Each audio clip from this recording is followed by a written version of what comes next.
ಜನರು ಅನ್ಕೊಳ್ತಾರೆ Mukesh Ambani wild life sanctuary build ಮಾಡಿದಾರಂತೆ, ಗ್ರೇಟ್ ಹಾರ್ಟ್ ಅಂತೆ. ಆದ್ರೆ ರಿಯಲ್ ಕ್ವೆಶ್ಚನ್ ಏನ್ ಗೊತ್ತಾ, ಈ ಪ್ರಾಜೆಕ್ಟ್ ಇಮೋಷನ್ಗಾಗಿ ಮಾಡಿದಾರಾ ಅಥವಾ ಫ್ಯೂಚರ್ ಎಕಾನಮಿಗಾಗಿ? ಒಂತಾರ ಅಂದ್ರೆ ಜಸ್ಟ್ ಲ್ಯಾಂಡ್ ಅಲ್ಲ ಬ್ರೋ, ಅದು ಒಂದು ಅಸೆಟ್. 3000+ acres private ecosystem. ಇದು ಸಿಂಪಲ್ ಫಾರೆಸ್ಟ್ ಅಲ್ಲ, ಫ್ಯೂಚರ್ ವ್ಯಾಲ್ಯೂ ಕ್ರಿಯೇಟ್ ಮಾಡೋ ಇಕೋಸಿಸ್ಟಮ್. ಪ್ರತಿ ಟ್ರೀ, ಪ್ರತಿ ಲೇಕ್, ಪ್ರತಿ ecosystem potential economic asset. Carbon credits ಅಂದ್ರೆ ರಿಯಲ್ ಗೇಮ್ ಈಗ ಸ್ಟಾರ್ಟ್ ಆಗ್ತಿದೆ. 2026ರಿಂದ ಇಂಡಿಯಾನಲ್ಲಿ ಕಾರ್ಬನ್ ಕ್ರೆಡಿಟ್ ಎಕ್ಸ್ಚೇಂಜ್ ಸ್ಟಾರ್ಟ್ ಆಗುತ್ತೆ ಅಂತ ಎಕ್ಸ್ಪರ್ಟ್ಸ್ ಹೇಳ್ತಿದ್ದಾರೆ. ಫ್ಯಾಕ್ಟರೀಸು, ಏರ್ಲೈನ್ಸು, ರಿಫೈನರೀಸು ಪೊಲ್ಯೂಷನ್ ಮಾಡಿದ್ರೆ ಕಾರ್ಬನ್ ಕ್ರೆಡಿಟ್ಸ್ ತಗೊಳ್ಬೇಕು. ಆ ಕ್ರೆಡಿಟ್ಸ್ ಎಲ್ಲಿಂದ ಬರುತ್ತೆ? ಫಾರೆಸ್ಟ್ ಓನರ್ಸ್ ಇಂದ. ಅಂದ್ರೆ ಫ್ಯೂಚರ್ ನಲ್ಲಿ ಪೊಲ್ಯೂಷನ್ ಮಾಡಿದ್ರೆ ಗ್ರೀನ್ ಅಸೆಟ್ಸ್ ಇರೋರ್ಗೆ ಪೇ ಮಾಡಬೇಕು. ಈಗ ವಾಟರ್ ಅಂದ್ರೆ ನೆಕ್ಸ್ಟ್ ಗೋಲ್ಡ್ ಅಂತ ಹೇಳ್ತಿದ್ದಾರೆ.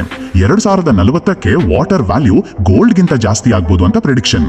ಒಂತಾರನಲ್ಲಿ already artificial lakes, ground water reserves, rain water harvesting, climate resilient trees ready ಇದೆ. ಇದು ಸ್ಯಾಂಕ್ಚುರಿ ಅಲ್ಲ, private water reserve plus carbon vault plus future wealth system. ಒಂತಾರನಲ್ಲಿ 32 ಕಂಟ್ರೀಸ್ ಇಂದ ಬಂದ 39,000+ ಅನಿಮಲ್ಸ್ ಇದ್ದಾರೆ. ಕೆಲವು ಸ್ಪೀಶೀಸ್ ನಾರ್ಮಲ್ ಝೂ ಅಲ್ಲೂ ಸಿಗೋದಿಲ್ಲ. ಅವರ್ ಜೆನೆಟಿಕ್ಸ್ ಡೇಟಾ ಫ್ಯೂಚರ್ ನಲ್ಲಿ ಫಾರ್ಮಾ ಅಂಡ್ ಬಯೋಟೆಕ್ ಇಂಡಸ್ಟ್ರೀಸ್ಗೆ $1 ಬಿಲಿಯನ್ ವ್ಯಾಲ್ಯೂ ಕೊಡಬಹುದು. ಪಬ್ಲಿಕ್ಗೆ ಇದು ಕಾನ್ಸರ್ವೇಷನ್ ಪ್ರಾಜೆಕ್ಟ್ ತರ ಕಾಣಬಹುದು, ಆದ್ರೆ ಎಕಾನಮಿ ಆಂಗಲ್ ನಲ್ಲಿ ಇದು ಸಿವಿಲೈಸೇಷನ್ ಇನ್ಶೂರೆನ್ಸ್. ಫ್ಯೂಚರ್ ನಲ್ಲಿ ಮನಿ ಗೋಲ್ಡ್ ನಲ್ಲಿ ಇರೋದಿಲ್ಲ, ಏರ್ ನಲ್ಲಿ, ವಾಟರ್ ನಲ್ಲಿ, ಲ್ಯಾಂಡ್ ನಲ್ಲಿ ಇರುತ್ತೆ. ಸ್ಟಾಕ್ಸ್ ಫ್ಲಕ್ಚುಯೇಟ್ ಆಗ್ತವೆ, ಕ್ರಿಪ್ಟೋ ಅಪ್ ಅಂಡ್ ಡೌನ್ ಆಗುತ್ತೆ, ಆದ್ರೆ natural assets long term power. ದೇವರು ಕೊಟ್ಟ ರಿಸೋರ್ಸಸ್ ಕೂಡ ಈಗ ಬಿಸ್ನೆಸ್ ಮಾಡೆಲ್ ಆಗ್ತಿವೆ. ಈ ಒಂತಾರ ಪ್ರಾಜೆಕ್ಟ್ ಬಗ್ಗೆ ನಿಮ್ಮ ಒಪಿನಿಯನ್ ಏನು? ಕಮೆಂಟ್ ಮಾಡಿ.